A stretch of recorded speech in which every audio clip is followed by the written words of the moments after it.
والرد على من يتلاعب بالدين. تقام ندوة في جامعة القاهرة بحضور فضيلة الشيخ الأستاذ الدكتور أسامة الأزهري لمناقشة هذه الموضوعات. تابعونا وهذه اللقاءات وكاميرا الأولى.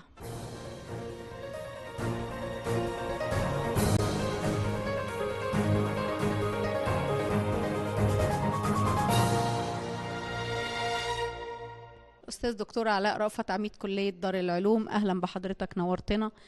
أهلا وسهلا في رحاب جامعة القاهرة.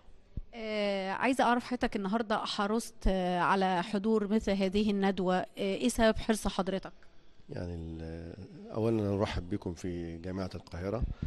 الأساس في حرصي على حضور هذه الندوة، أنا دائما يعني أحرص على حضور جميع الندوات المتخصصة وغير المتخصصة في جامعة القاهرة بوصفي منتمي للجامعة.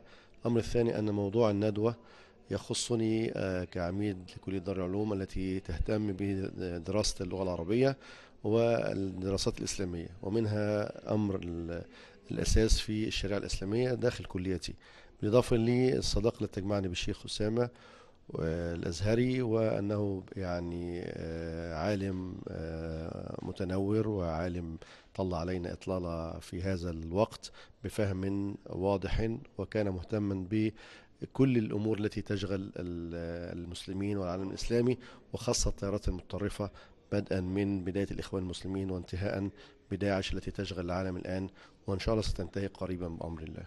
ما هي أهداف الكتابين؟ أهداف الكتابين هو كما أوضح في كتاب الحق المبين، هو الرد على جميع الجماعات المتطرفة بدءا من الخوارج في بعد عصر النبوة إلى وانتهاء بالقرن العشرين، وركز على نقطتين، هي مسألة أن كل هذه التيارات تنتهي في النهاية إلى أمرين: التكفير وحمل السلاح في وجه يعني من يعارضهم في هذا الأمر. أما الكتاب الآخر فهو يعني يركز على فكرة الحاكمية عند الشيخ ورد عليها ردا واضحا في كتابه الفهم المنير لمن فهم أمور الدين بصورة غير صحيحة.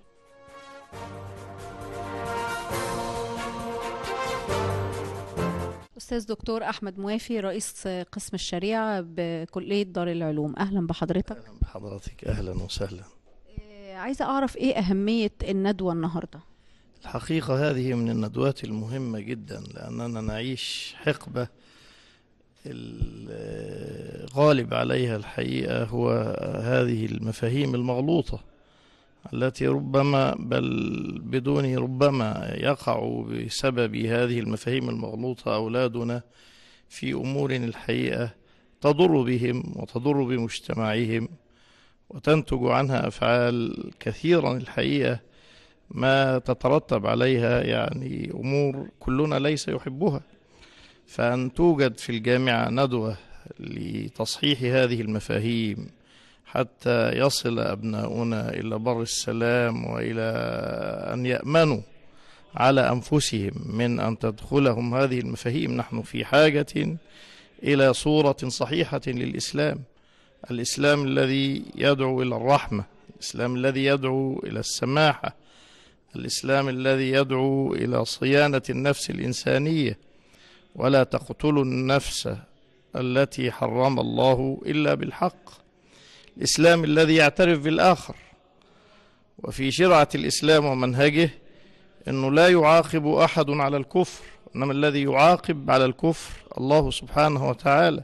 لم يرضى الله لأحد من خلقه أن يعاقب أحدا على كفره، فمن شاء فليؤمن ومن شاء فليكفر.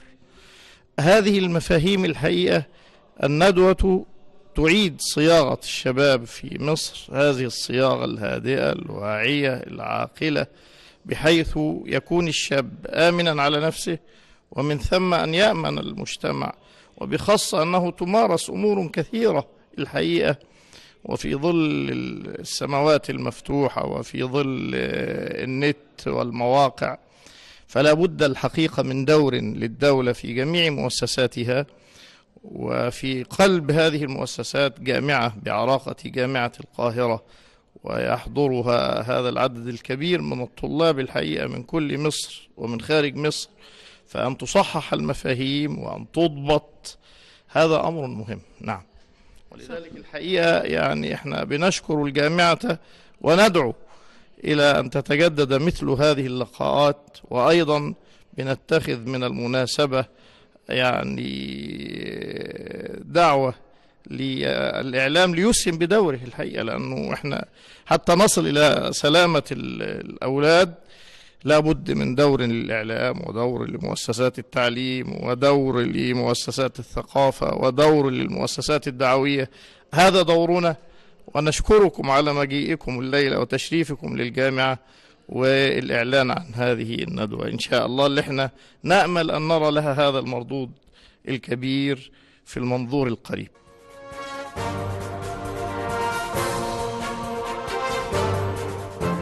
أستاذ دكتور محمد قاسم المنسي، وكيل كلية دار العلوم جامعة القاهرة، أهلا بحضرتك. أهلا بحضرتك. النهاردة في ندوة لتصحيح مفاهيم من يتلاعب بالدين والمفاهيم الخاطئة، وبنتكلم حول وسطية الإسلام. حضرتك ممكن تديني فكرة عن أهمية الندوة وأهدافها؟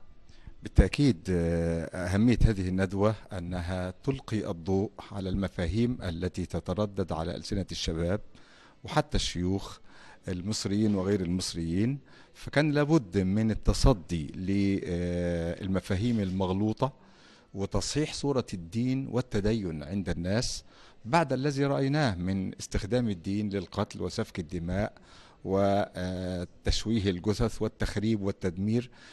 كان لابد من العقلاء، وهم موجودون والحمد لله في مصر وفي بلاد أخرى كثيرة، أن يكون لهم دور في التصدي لهذه الظاهرة التي يعني اشتكى منها العالم كله.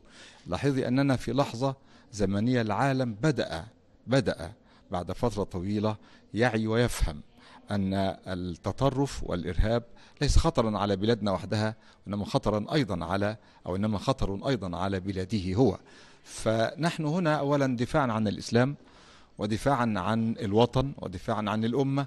كان لابد من توضيح المفاهيم التي التبست عبر فترة زمنية قد تصل إلى 100 عام لم نتصدى خلالها للفكر المتطرف الذي يقود إلى منظومة من الأفكار المخربة، يعني تبدأ بالتكفير ثم تنتهي بالقتل والتدمير. هذه منظومة لابد من تفكيكها، ولابد من إظهار وإبراز أنها ضد الإسلام وضد الإنسانية وضد التقدم وضد كل شيء جميل في هذه الحياة. وبالتالي يعني مثل هذه الندوة ستثير أسئلة لدى الشباب. وأنا شخصيا أعد سؤالا للضيف الذي استضفناه هذه الليلة في جامعة القاهرة الدكتور أسامة الأزهري، لأقول للشباب أمامكم نموذجان الآن، أيهما يخدم الإسلام ويخدم الوطن ويخدم الإنسانية؟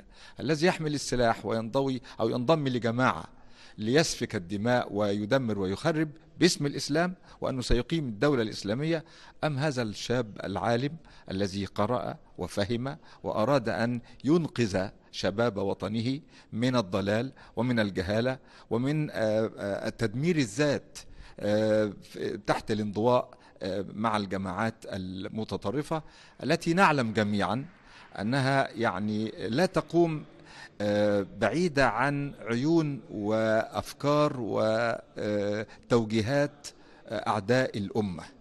يعني ما من جماعة نشأت إلا وكانت توجه بشكل أو بآخر لخدمة أهداف الاستعمار الذي لم إن كان غاب اسمه لكن حقيقته ما تزال موجودة الآن. ومن هنا يعني أنا أعيد طرح السؤال مرة أخرى، أيهما يخدم الإسلام ويخدم الإنسانية اليوم؟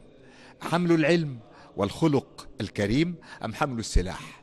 هذا سؤال ينبغي أن كل من يستمع إلينا ويشاهدنا الآن أن يتصدى أو أن يتفضل بالإجابة عنه، لأنه بدون هذا سوف نظل ندور في حلقة مفرغة، وجماعات العنف ما إن تنتهي جماعة حتى تظهر جماعة أخرى، لأنه الحقيقة ربما كانت المواجهات ضد هذا العنف لم تكن حكيمة أو مدروسة في فترة سابقة، لأنه أفضل شيء في مواجهة العنف هو إظهار عوار هذا العنف، إظهار نقائص هذا العنف، إظهار الآثار المدمرة لهذا العنف على الفرد والأسرة والمجتمع والإنسانية كلها. التصدي للفكر بالفكر هو ما تفعله جامعة القاهرة عندما تستضيف علماء لديهم علم ولديهم خبرة ولديهم فهم صحيح للدين. هذا ما نريد أن نقوم به الآن. هذا دور الإعلام ودور المدرسة ودور الجامعة، أن نصحح مفهوم التدين عند الناس الذي استخدم لكي يكون أداة للتخريب والتدمير. ونحن نقول للشباب: العمران أقوى من النيران. العمران إذا أردت أن تعمر، العمران أقوى، يدل يعني يوصلك إلى هدفك وإلى غايتك أفضل من استخدام النيران التي لا تنتهي إلا بقتلك أو بقتل الآخر. وفي الحالتين لا تتقدم الإنسانية ولا يعني تصل إلى مبتغاها في هذه الحياة.